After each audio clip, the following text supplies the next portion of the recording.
Bonjour à tous, je m'appelle Frédéric Bénard du cabinet Énéalogie Accompagnement. Et aujourd'hui, j'ai la chance d'avoir à mes côtés Thierry Laurençon. Il est à la fois coach en entreprise et psychopraticien de maïeusthésie. C'est l'occasion pour lui de nous partager son retour d'expérience sur sa façon de pratiquer la maïeusthésie en entreprise. Bonjour Thierry, comment vas-tu? Ben, ça va bien, ça va bien. Super. Ouais, Est-ce ouais. que tu pourrais te présenter brièvement? Ouais. Alors, je m'appelle Thierry Laurençon, je suis consultant formateur sur les risques psychosociaux et la qualité de vie au travail.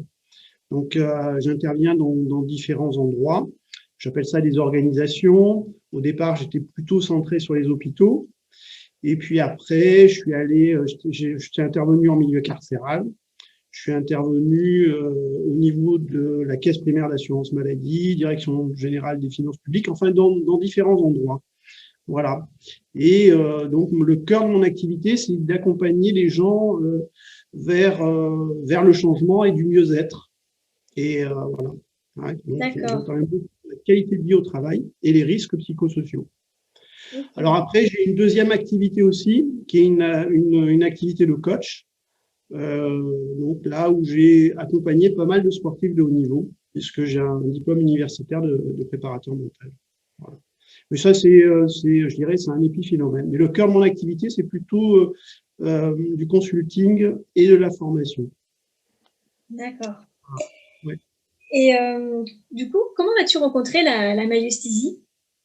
Alors j'ai rencontré la maïeusthésie, ça a été une heureuse rencontre, je dirais.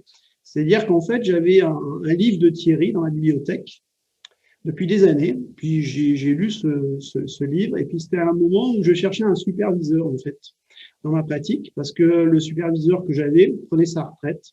C'était un superviseur en Gestalt, hein, donc qui est la psychologie de la forme. Et donc, j'étais un peu en manque d'un superviseur, parce que c'était important quand même que ma pratique soit un petit peu, de temps en temps, que je puisse échanger sur l'évolution de ma pratique et les difficultés que j'avais. Et donc, j'ai demandé à l'éditeur, je crois, de Thierry, c'est les coordonnées, et je l'ai appelé. Et c'est comme ça que je suis tombé donc sur Thierry en lui posant la question, est-ce qu'il voudrait être mon superviseur? Parce qu'on avait un peu le même profil, on intervenait à l'époque dans les mêmes, dans la même zone qui était un petit peu, qui étaient les hôpitaux et le médico-social. Et Thierry m'a dit, non, je peux pas. Je suis un peu victime de mon succès. Enfin, il m'a pas dit ça comme ça parce c'est quelqu'un de très humble. Donc là, il m'a dit, par contre, je fais une formation sur un peu la synthèse de mon travail, qui s'appelle donc la maïeusthésie. Et moi qui interviens beaucoup au niveau de la communication, j'avais pas mal d'outils. Puis je me suis dit, bah ouais, c'est vraiment intéressant par rapport à l'échange que j'avais eu avec lui. J'avais eu un très bon ressenti. Et j'ai dit, ok, go. Donc après, j'ai enchaîné assez rapidement, si tu veux, les quatre niveaux. J'ai fait les quatre niveaux avec Thierry, puisque Thierry habite à 1 heure de chez moi. Voilà, Alors juste peut-être, je vais te préciser, en fait là quand tu parles de Thierry, il s'agit de Thierry Tournevis, le fondateur de la méthode de la maïeusthésie en fait. absolument. C'est vrai, je précise pas, mais c'est une évidence. Mais oui, Ouais, c'est-à-dire que toi tu t'appelles Thierry, mais lui aussi quoi, donc c'est bien pour préciser c'est de qui ça. on parle. C'est ça, Ok. un mécanisme de miroir. Bon, non, mais voilà, j'ai suivi sa formation parce que ça me permettait de m'enrichir aussi de tout son savoir. Parce que tu sais qu'il a un site avec 2000 pages qu'il a écrit donc et d'étayer un peu mes connaissances aussi en matière de psycho parce que moi j'avais pas fait de formation j'avais pas fait comment dire de faculté de psychologie donc ça me permettait aussi d'avoir des bases solides donc voilà et après voilà j'ai fait les quatre niveaux et j'ai découvert la maïeusthésie. D'accord. Et Ouais. du coup, maintenant, comment tu fais toi pour intégrer cette maïeusthésie dans le cadre de ton travail actuel? Alors, si tu veux, au niveau de mon travail, les gens qui viennent me voir quand j'interviens dans les organisations, ils sont pas forcément demandeurs de la myosthésie, tu vois.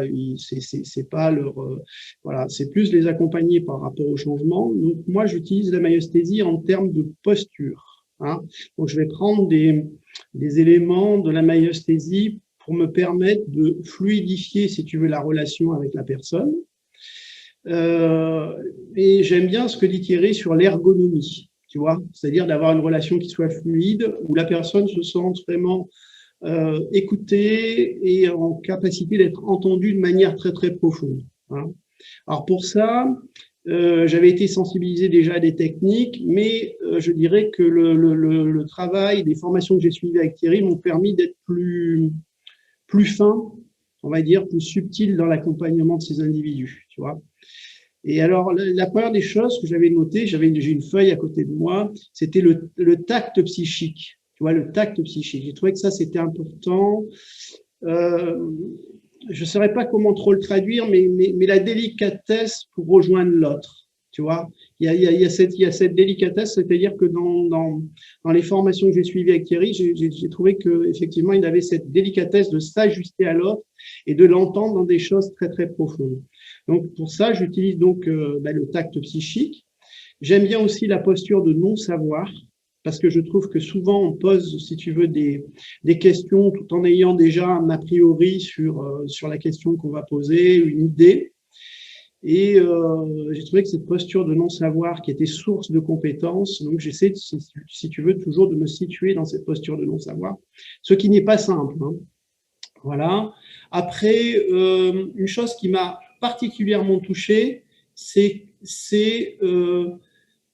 quand je me relie à l'autre, quand il y a un échange, une interaction avec l'autre, c'est plutôt faire passer d'abord prioriser le sujet avant l'information. Tu vois, c'est-à-dire me connecter d'abord à la personne et l'information étant secondaire. Tout ça dans le but qu'il y ait une fluidité, une ergonomie dans l'échange. Ça, je l'utilise énormément. Alors, à force de le faire, si tu veux, ça devient même un automatisme, mais j'ai encore besoin de le travailler, ça, hein. Mais c'est quelque chose sur lequel je suis très attentif. Et puis après… Attends, peut-être là-dessus, je voudrais revenir sur le fait que finalement, ça, c'est une posture qui n'est pas innée en entreprise. Quand tu arrives à faire ce switch-là dans l'entreprise, parce qu'en entreprise, on a davantage le focus sur les faits plutôt que l'être, et là, du coup, tu apportes quelque chose de vraiment nouveau. Comment ça s'est fait, cette intégration pour toi? Alors, pour moi, ça s'est fait en partant d'un constat que aujourd'hui, il y avait énormément de souffrance au niveau du travail. Il y a je ne sais plus combien de pourcentage de personnes qui se sentent mal dans leur travail. Et donc, j'ai commencé à réfléchir comment se fait-il qu'il y ait des gens qui se sentent vraiment mal, quoi. Et je me suis dit, c'est parce que, en fait, je crois que tous les processus qui sont construits sont autour comment dire, on ne met pas l'humain au centre. Donc moi, je souhaitais que, si tu veux, quand les gens venaient me voir, au moins l'humain soit prioritaire par rapport à l'information. Et je trouve, puisque là j'ai une mission qui est quand même relativement importante là depuis quasiment 1 an, et j'ai beaucoup de gens qui viennent me voir, et les retours que j'ai sont quand même très positifs, et je pense que c'est beaucoup en partie parce que justement d'abord je me connecte à la personne et je remets l'humain au centre. Alors là, ça fait partie un peu, si tu veux, de mes utopies, voilà, hein, mais que j'incarne. Donc voilà, et ça c'est quelque chose qui est super important, parce que avoir des idées, mais si tu veux pas les incarner, pour moi c'est gênant. Et quand tu dis que tu as eu ces retours positifs, c'est de la part des gens qui viennent te voir ou c'est également de la part de la hiérarchie? Comment ça marche? Je dirais que c'est un peu global, c'est-à-dire que j'ai des rapports dans l'organisation qui sont très très fluides. Voilà, donc c'est global parce que il y a les entretiens que je mène, mais il y a aussi des fois quand je suis dans l'organisation, que je me balade, que je rencontre telle et telle personne, j'essaie toujours de mettre en avant, si tu veux, cet aspect-là, d'abord je me connecte à l'individu et ensuite voilà, et l'information est secondaire. Et Et si tu veux, j'essaie de développer cette attitude qui est une attitude un peu interne et qui n'est pas habituelle en matière de communication, tu vois. Oui, oui. Voilà. C'est Voilà, super donc, d'arriver à l'incarner et pour soi et dans ses entretiens et finalement de le rayonner dans l'entreprise et du coup de faire connaître cette posture, quoi.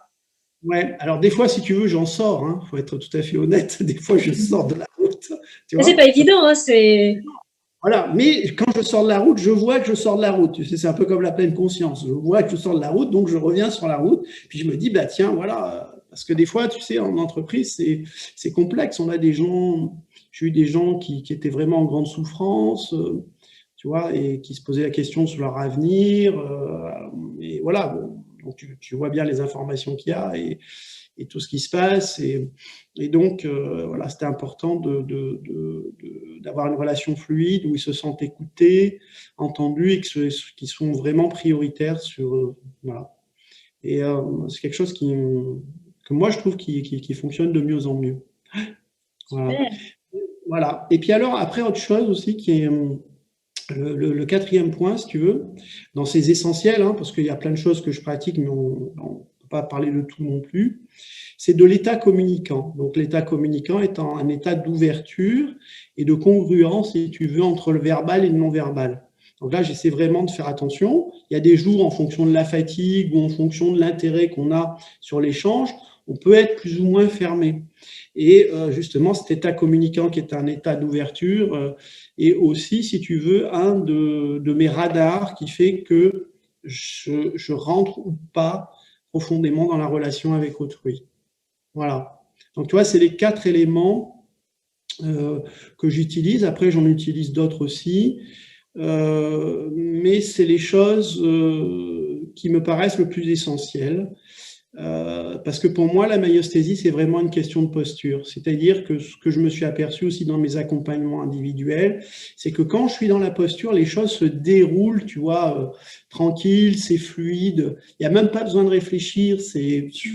Tu vois, ça se fait tout seul.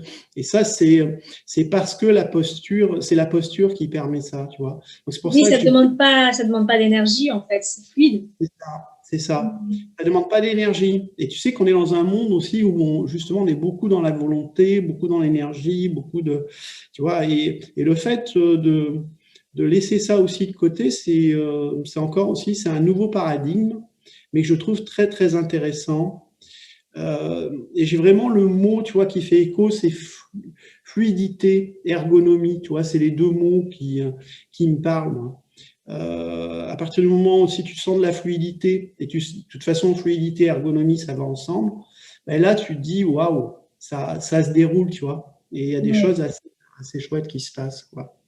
Donc en gros, pour résumer tout ce que tu viens de nous dire, ce serait un petit peu pratiquer la posture de maïesthésie en entreprise pour fluidifier les échanges avec son entourage. Ouais, voilà, fluidifier. Puis je pense que ça connecte aussi la personne profondément à elle-même aussi. Il y a aussi cette magie-là que, tu vois, de cet échange, il y a quelque chose, alors je ne sais pas trop comment ça se passe, qui fait qu'elle se connecte profondément aussi à elle-même, à ses besoins, à son identité, à son futur aussi, puisque moi, j'interviens vraiment autour du changement, tu vois. Hmm. Ça permet Ouais. finalement de se connecter à soi pour grandir ou développer, quoi, pour être en déploiement. Oui, pour être en déploiement et pour être en déploiement et puis d'être dans une certaine dynamique aussi qui répond vraiment à l'essence et à la justesse, tu vois, de la personne. Et ça, c'est voilà. Et de pas rester, tu vois, avec aussi toute la négativité qu'il y a au niveau du travail. Aujourd'hui, le monde du travail, tu vois, est vraiment en souffrance, hein. Il y a peu de gens qui se réalisent dans le travail. Voilà, donc ça permet ça. Et moi, Ça permet un peu comme une bouffée d'oxygène au milieu de l'entreprise, en fait. ouais, c'est une bulle d'oxygène. C'est une Mm. bulle d'oxygène où on remet, si tu veux, on remet l'être, tu vois, ce que je disais, au cœur du système, quoi.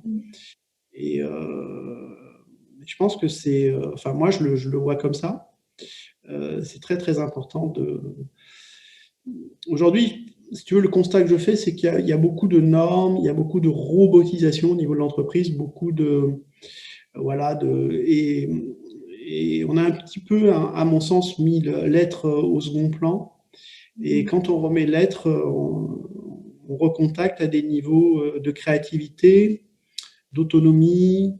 Tu vois, on va vraiment chercher la richesse profonde. Et, et donc, la richesse quand même d'une organisation, c'est les individus qui la constituent, tu vois. Oui. Hein, voilà. Donc ça me plaît. C'est voilà, c'est cette posture-là que j'essaie d'appliquer.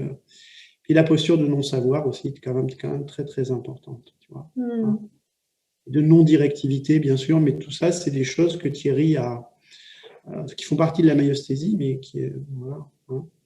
Donc, je trouve que c'est des choses qui me parlent et je fais le constat que ça fonctionne bien, quoi.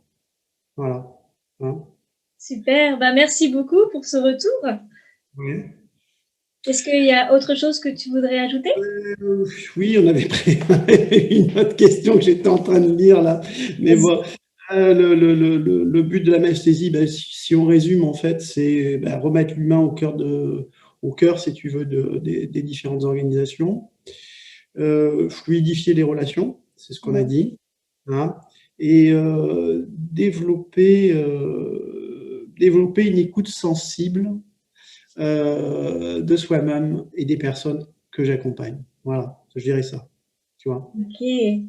Voilà. Donc j'ai beaucoup de gratitude par rapport à Thierry, par rapport à cette notion de délicatesse, tu vois, de tact psychique. On l'avait abordé tout à l'heure, mais c'est quelque chose qui est voilà, savoir bien, tu vois, savoir poser des questions. Puis peut-être, s'il y a une dernière chose, quand on pose une question, restons dans la candeur. Ça sera ma conclusion. Ça marche, bah, merci beaucoup. Avec la posture du non-savoir, tu vois. Hein, et non, moi, je trouve que c'est... moi, je trouve ça très, très intéressant, en tout cas. Ouais. Et si j'en juge par les retours que j'ai, c'est partagé aussi, quoi. Voilà. Hein. Bah, merci à toi pour ce retour sur la maïeusthésie en entreprise que tu arrives à en faire. C'est chouette. Merci beaucoup pour cette belle découverte. Voilà. Merci à toi, Frédéric. Si vous aussi vous souhaitez participer en témoignant de vos pratiques de maïeusthésie en entreprise, je vous invite à laisser vos commentaires en dessous de la vidéo. Pour avoir plus d'informations ou pour prendre rendez-vous, écrivez-moi à l'adresse contact@enealogie.fr ou directement sur le site enealogie.fr.